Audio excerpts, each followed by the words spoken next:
T G Mohanlal Sabarimala ദർശനം നടത്തിയപ്പോൾ മമ്മൂട്ടിക്ക് വേണ്ടി ഒരു വഴിപാട് കഴിച്ചു. അത് വാർത്തയായിരുന്നു, സോഷ്യൽ മീഡിയയിലടക്കം വലിയ ചർച്ചയായിരുന്നു. ഇതാണ് കേരളം എന്നൊക്കെ കെ.ടി. ജലീൽ പറഞ്ഞു. അങ്ങനെയൊക്കെ വളരെ ചർച്ചകൾ നടന്നു.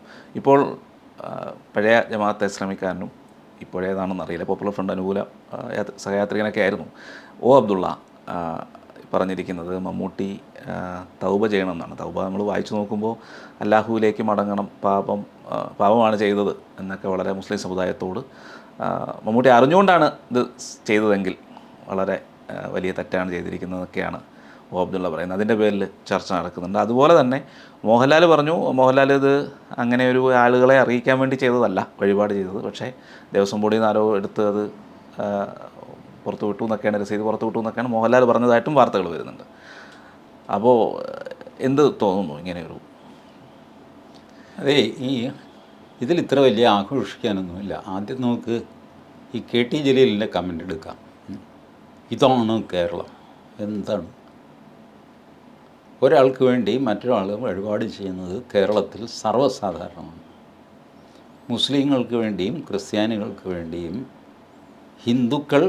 ഹിന്ദു ക്ഷേത്രത്തിൽ വഴിപാട് നടത്താറുണ്ട്. മുസ്ലിങ്ങളും ക്രിസ്ത്യാനികളും നേരിട്ട് വന്ന് വഴിപാട് നടത്താറുണ്ട്. ആരും അറിയാതെ രഹസ്യമായിട്ട് കാശ് കൊടുത്തിട്ട് എനിക്ക് വേണ്ടി വഴിപാട് നടത്തണം എന്ന് പറയുന്നവരുണ്ട്.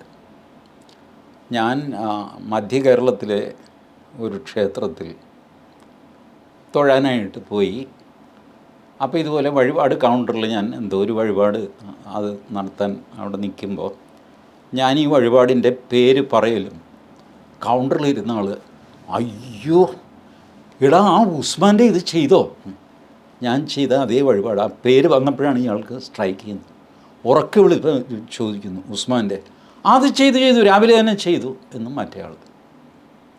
ഞാൻ കൗണ്ടറിലിരിക്കുന്ന ആളിനോട് ചോദിച്ചു, ആരെ ഈ ഉസ്മാൻ എന്നല്ല കേട്ടോ, ഞാൻ യഥാർത്ഥ പേര് പറയുന്നില്ല, കാരണം അതേ ചൊല്ലി ആ പാവത്തെ തല്ലാനൊക്കെ ആൾക്കാർ വരും. എങ്ങനെയെങ്കിലുമൊക്കെ ഇത് കണ്ടുപിടിച്ചിട്ട് അത് വേണ്ടാന്ന് വിചാരിച്ചിട്ടാണ് ഞാൻ ഈ സ്ഥലവും പേരും ഒക്കെ മാറ്റി പറയുന്നത്. അപ്പോൾ ഇയാൾ പറഞ്ഞു, ഈ മനുഷ്യനൊരു ബിസിനസ് ഉണ്ടായിരുന്നു, ചെരുപ്പിൻ്റെ കടയാണ്, അത് പൊളിഞ്ഞു, വീണ്ടും ഇൻവെസ്റ്റ് ചെയ്ത് പൊളിഞ്ഞു, അപ്പോൾ ആകെ കൂടെ നാശമായി. അപ്പോൾ ആരോ ഇയാളോട് പറഞ്ഞു, ഇന്ന ക്ഷേത്രത്തിൽ ഇന്ന വഴിപാട് നടത്തി കഴിഞ്ഞാൽ ഈ പ്രശ്നം മാറിക്കിട്ടും. ഇയാളിത് ചെയ്തു. അയാളുടെ ഗതികേട് കൊണ്ടാണ്. അയാൾ എന്തും ചെയ്യാൻ തയ്യാറായിരുന്നു സ്വന്തം ബിസിനസ് ഫ്ലറിഷ് ചെയ്യാൻ. ഇത് ചെയ്തപ്പോൾ അയാളുടെ ബിസിനസ് ഫ്ലറിഷ് ചെയ്തു. അപ്പോൾ ഈ ഉപദേശിച്ച ആൾ പറഞ്ഞു, ഒരു കൊല്ലമെങ്കിലും തുടർച്ചയായിട്ട് എല്ലാ ഇന്നാഴ്ചയും വ്യാഴമോ ബുധനാഴ്ചയോ ആ ആഴ്ച ഇത് ചെയ്യണം, അപ്പോൾ പ്രശ്നം തീരും. ഇയാൾ എന്ത് ചെയ്തു എന്ന് വെച്ചാൽ ഒരു വർഷത്തെ പൈസയെല്ലാം, ഒരു വർഷത്തേക്ക് എത്ര പൈസയാവും അത് കൊണ്ടുപോയിട്ട് ദേവസ്വത്തിൽ കൊടുത്തു. എന്നിട്ട് പറഞ്ഞു, എൻ്റെ പേർക്ക് ഇത് ചെയ്യണം, എനിക്കിതിനകത്ത് കയറാൻ വയ്യ, നല്ല മുസ്ലിം ഭൂരിപക്ഷമുള്ള സ്ഥലമാണ്, ഞാനിതിനകത്ത് വന്നു എന്ന് അറിഞ്ഞു കഴിഞ്ഞാൽ എന്നെ എല്ലാവരും കൂടെ തല്ലിക്കൊല്ലും, അതുകൊണ്ട് എന്നെ സഹായിക്കണം. അവർ പറഞ്ഞു, കുഴപ്പമില്ല, നിങ്ങൾ വരണ്ട, ഇത്തരം വഴിപാടുകൾക്ക് ആളിവിടെ നിൽക്കണമെന്നില്ല, ഞങ്ങൾ ചെയ്തോളാം. ഇതാണ് സംഭവം. അപ്പോൾ ഇത് കേരളം ഒട്ടാകെ നടക്കുന്നുണ്ട്. കലൂർ ചൊവ്വാഴ്ച പള്ളി എത്രയോ ഹിന്ദു സ്ത്രീകൾ പോകുന്നുണ്ട്. ആളുകൾക്ക് കഷ്ടപ്പാട് മാറണ്ടേ? പെങ്കൊച്ചിൻ്റെ കല്യാണം നടക്കണം, കുട്ടി ഉണ്ടായില്ല, എങ്ങനെ കലൂർ വെള്ളിയാഴ്ച പള്ളിയിൽ പോകും? ശരി, അവിടെ പോകും. കലൂർ വെള്ളിയാഴ്ച പള്ളിയിൽ പോയി നടക്കാത്ത ആൾക്കാർ, അല്ലെങ്കിൽ ഇച്ചിരി കൂടെ ബലം കിട്ടണമെന്നുള്ളവർ കലൂരിൽ നിന്ന് പാവക്കുളം ക്ഷേത്രത്തിൽ വരും, അവിടെയും വഴിപാട് നടത്തും. ക്രിസ്ത്യാനികളാണ്. കാരണം ഇവിടെ അമ്മയോട് പറഞ്ഞു, അവിടുത്തെ അമ്മയോട് ഒന്ന് പറഞ്ഞേക്കാം, ഏതമ്മയാണ് കനിയെന്ന് നമുക്കറിയാൻ വയ്യ. മനുഷ്യൻ്റെ കഷ്ടപ്പാടാണെന്ന്. ഏത് വാതിലിൽ മുട്ടിയാൽ തുറക്കും എന്നറിഞ്ഞുകൂടാതെ മനുഷ്യൻ ഡെസ്പറേറ്റായിട്ട് മുട്ടിക്കൊണ്ടിരിക്കുകയാണ്. ഇത് സമൂഹത്തിലുണ്ട്. ഇതൊക്കെ കെ.ടി. ജലീലിനൊന്നും അറിഞ്ഞുകൂടെ? ഇവരൊക്കെ ഏത് നാട്ടിലാണ് ജീവിക്കുന്നത്? എനിക്കിതൊക്കെ അറിയാം. കേരളത്തിലെ പ്രശസ്തമായ സർപ്പക്കാവുകളിൽ വായിജിത്ത് പോയി വെറുതെ മാറി നിന്ന് നിരീക്ഷിക്കുക. അഹിന്ദുക്കളായ എത്ര പേര് സർപ്പക്കാവുകളിൽ വന്ന് വഴിപാട് നടത്തുന്നത് കാണാം. കാരണം ഈ ദൈവങ്ങളെ പേടിയില്ലാത്തവർക്ക് പോലും സർപ്പങ്ങളെ പേടിയുണ്ട്. സർപ്പം സെക്യുലറാണ്, ദൈവം അത്ര സെക്യുലറല്ല. ദൈവം ഉപദ്രവിക്കുകയില്ല. ശിവനോ വിഷ്ണു ഗുരുവായൂരപ്പനെ ആരെങ്കിലും ഓടിച്ചിട്ട് തല്ലാൻ പോയി എന്ന് കേട്ടിട്ടുണ്ടോ? ഇല്ല. പക്ഷേ സർപ്പം അങ്ങനെയല്ല. സർപ്പത്തിന് ദേഷ്യം വന്നു കഴിഞ്ഞാൽ അവൻ മുറ്റത്ത് കിടന്ന് കളിക്കും, അവൻ അടുക്കളയിൽ വന്ന് കയറും, ബെഡ്റൂമിൽ വന്ന് കയറും, അവിടെ വന്ന് കയറും. കടിക്കില്ല, പക്ഷെ പേടിപ്പിക്കും. കണ്ടാൽ തന്നെ പേടിയാവില്ല. ഇങ്ങനെ ചെയ്യുന്നതാണ് സർപ്പം. അപ്പോൾ സർപ്പം സെക്കുലറാണ്. മുസ്ലിമിൻ്റെയും ക്രിസ്ത്യാനിയുടെ ഒക്കെ വീട്ടിൽ കയറും. അപ്പോൾ അതുകൊണ്ട് സർപ്പക്കാവിൽ വഴിപാട് നടത്തുന്ന ക്രിസ്ത്യാനികളും മുസ്ലിങ്ങളും ധാരാളമുണ്ട്. ജ്യോത്സ്യം നോക്കുന്ന മുസ്ലിങ്ങളും ക്രിസ്ത്യാനികളും ധാരാളമുണ്ട്. ക്രിസ്ത്യാനികൾ ഇപ്പോൾ ഏകദേശം ഹിന്ദുക്കളേക്കാൾ കടുത്ത ജ്യോതിഷ വിശ്വാസികളായിട്ടുണ്ട്. ജാതകം നോക്കുക, നക്ഷത്രമൊക്കെ. അപ്പോൾ ഇത് സംസ്കാരത്തിൻ്റെ ഭാഗമാണ്. ഇത് വേണമെങ്കിൽ നമുക്ക് മതമാണെന്നും പറയാം. ബട്ട് മതമല്ല ഇത്. ഇത് സംസ്കാരത്തിൻ്റെ ഒരു ഭാഗമായിട്ട് പോകുന്നതാണ്. ഇനി മറ്റേ പാർട്ട് അബ്ദുള്ള പറഞ്ഞത്. അബ്ദുള്ള സത്യസന്ധനാണ്. അദ്ദേഹം പറഞ്ഞത് സത്യമാണ്. അവരുടെ മതത്തിൻ്റെ പ്രിൻസിപ്പിൾ അനുസരിച്ച് മറ്റൊരു ദൈവത്തെ ഡയറക്റ്റായിട്ടോ ഇൻഡയറക്റ്റായിട്ടോ തൊഴാൻ പാടില്ല. അതുകൊണ്ടാണ് ഞാൻ ആദ്യം പറഞ്ഞ കഥയിൽ ഉസ്മാൻ്റെ പേര് ഞാൻ മറച്ചു വയ്ക്കുന്നതും ഉസ്മാൻ ഇത് രഹസ്യമായിട്ട് വയ്ക്കണമെന്ന് അവരോട് പറഞ്ഞതൊക്കെ കാര്യം ഇതാണ്. അവരുടെ മതത്തിൻ്റെ നിയമം അനുസരിച്ച് ഭീകരമായ ശിക്ഷ കിട്ടും ഉസ്മാന്. അതെനിക്കറിയാം, അമ്പലത്തിലെ ആളുകൾക്കറിയാം, ഉസ്മാൻ അറിയാം. ഇതാണ് അബ്ദുള്ള പറഞ്ഞത്. ഇത് മമ്മൂട്ടി എന്ന മുഹമ്മദ് കുട്ടി അറിഞ്ഞ് മോഹൻലാലിനെ വിളിച്ച്, എടാ നീ എൻ്റെ പേർക്ക് എന്തെങ്കിലും ഒരു വഴിപാട് ചെയ്യ്, എനിക്ക് ചില്ലറ അസുഖങ്ങൾ അത് മാറുന്നില്ലല്ലോ കുറച്ച് നാളായിട്ട്. അത് സാരമില്ല, ഞാൻ പോകുന്നുണ്ട്. നീ പോയാലല്ലേ വേണ്ടാത്ത വിവാദമൊക്കെ, ഞാൻ പോകാം. അപ്പം അയ്യപ്പൻ അങ്ങനെയൊന്നുമില്ല. നേരിട്ട് മോഹൻലാലിനോട് ചോദിക്കുമോ മമ്മൂട്ടി എവിടെ, മമ്മൂട്ടിയോട് നേരിട്ട് വരാൻ പറ. ഇത് പറയില്ല അയ്യപ്പൻ. ഏതെങ്കിലും വഴിക്ക് പുള്ളിക്ക് ഇൻഫർമേഷൻ കിട്ടിയാൽ മതി. മമ്മൂട്ടി ഈസ് ഇൻ ട്രബിൾ, ശരി എന്ന് പറഞ്ഞിട്ട് മമ്മൂട്ടിയെ അനുഗ്രഹിക്കും. ഇതാണ് അയ്യപ്പൻ്റെ സ്റ്റൈൽ. പക്ഷേ ഈ സ്റ്റൈല് ഖുർആൻ അനുസരിച്ച് ഇസ്ലാമിന് അനുവദിക്കാൻ പറ്റില്ല. ഈ അബ്ദുള്ള പറഞ്ഞത് മോഹൻലാലിനോട് ദേഷ്യമുള്ളതുകൊണ്ടോ മമ്മൂട്ടിയോട് പ്രത്യേക അടുപ്പമുള്ളതുകൊണ്ടോ ഒന്നുമല്ല. മോഹൻലാലിനോട് ദേഷ്യപ്പെട്ടതെന്നും പറയുന്നുണ്ട്. മോഹൻലാലിനോട് നമുക്ക് അതിൽ യാതൊരു പ്രശ്നവും ഇല്ല എന്ന് അദ്ദേഹം എടുത്തു പറയുന്നുണ്ട്. അത് പറയും. കാരണം ആ മനുഷ്യൻ ഇസ്ലാമിൻ്റെ പ്രിൻസിപ്പിളാണ് പറയുന്നത്. പ്ലീസ് അണ്ടർസ്റ്റാൻഡ് ദാറ്റ് ഇസ്ലാം ഇത്ര ക്രൗര്യമുള്ള ഒരു മതമാണ് എന്ന് തുറന്ന് സമ്മതിച്ചതിന് അബ്ദുള്ളയെ അഭിനന്ദിക്കുകയാണ് വേണ്ടത്. അബ്ദുള്ള ഒരു തെറ്റും ചെയ്തിട്ടില്ല. ഇസ്ലാമിക് പ്രിൻസിപ്പിൾ എന്താ? മറ്റൊരു ദൈവത്തെയും തൊഴാൻ പാടില്ല, ഡയറക്റ്റ്ലി അല്ല ഇൻഡയറക്റ്റ്ലി. എനിക്കും കൂടെ വേണ്ടി ഒന്ന് പ്രാർത്ഥിക്കണേ എന്ന് ഒരു ഹിന്ദുവിനോട് ഒരു മുസ്ലിം പറഞ്ഞുകൂടാ. അത് തെറ്റാണ്, ശിർക്കാണ്. ശിർക്കെന്നൊരു വാക്കുണ്ട്, അത് പ്രയോഗിച്ച് ഞാൻ കണ്ടിട്ടുണ്ട്. ഇപ്പോൾ അബ്ദുള്ള പറഞ്ഞത് ദുആ ചെയ്യണം, പ്രായശ്ചിത്തം ചെയ്യണം, തൗബ. അപ്പോൾ അങ്ങനെ അവരുടെ ശാസ്ത്രമനുസരിച്ച് കുറേ വാക്കുകളൊക്കെ ഉണ്ട്. അതനുസരിച്ച് ഇത് തെറ്റാണെന്ന് അബ്ദുള്ള പറഞ്ഞു. അബ്ദുള്ള പറഞ്ഞത് ശരിയാണ്.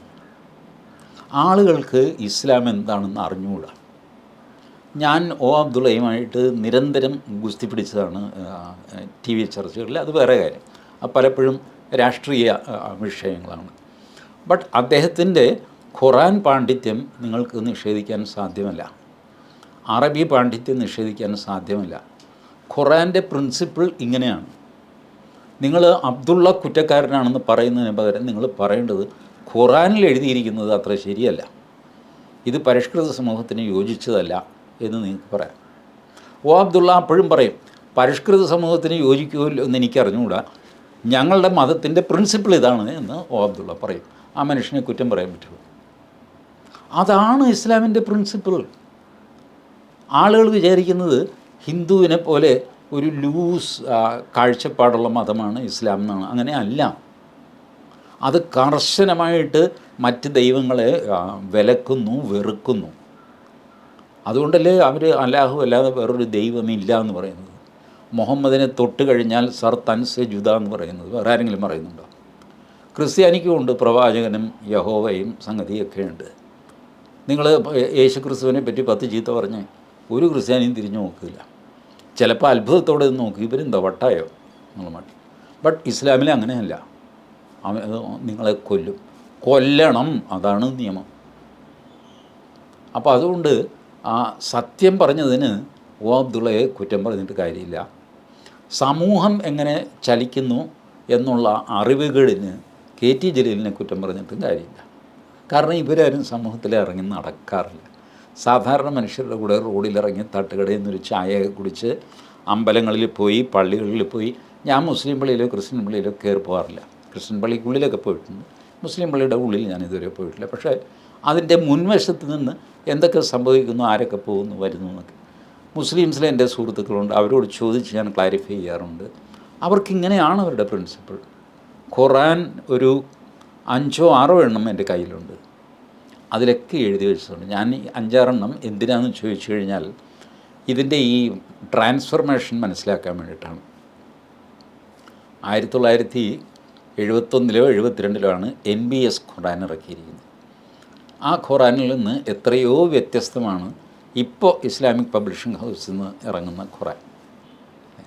പക്ഷെ അങ്ങനെ മാറാൻ പാടില്ലെന്നല്ലേ പറയുന്നതിൽ മാറ്റം ഉണ്ടാകാം? തർജ്ജമയാണല്ലോ മാറുന്നത്. ഓക്കെ. യുദ്ധം എന്നുള്ള വാക്ക് മാറ്റിയിട്ട് സമരം എന്നാക്കി മാറ്റും. അങ്ങനെയുണ്ട്. യുദ്ധം ചെയ്ത് നേടിയ ധനം അതിങ്ങനെ പങ്കുവയ്ക്കണം എന്ന് ഖുറാനിൽ പറയുന്നു. അപ്പോഴൊക്കെ നമ്മൾ വിചാരിക്കും, യുദ്ധം ചെയ്ത് മറ്റുള്ളവൻ്റെ ധനം എടുത്ത് നമ്മൾ കൊള്ള മുതൽ പങ്കുവയ്ക്കുക എന്നുള്ളൊരു അർത്ഥം വരും അതിന്.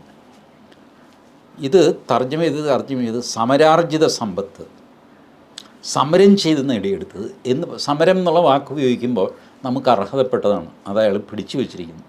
അത് നമ്മൾ സമരം ചെയ്ത് ആർജിക്കുന്നു ആ സമ്പത്ത്, സമരാർജിത സമ്പത്ത്.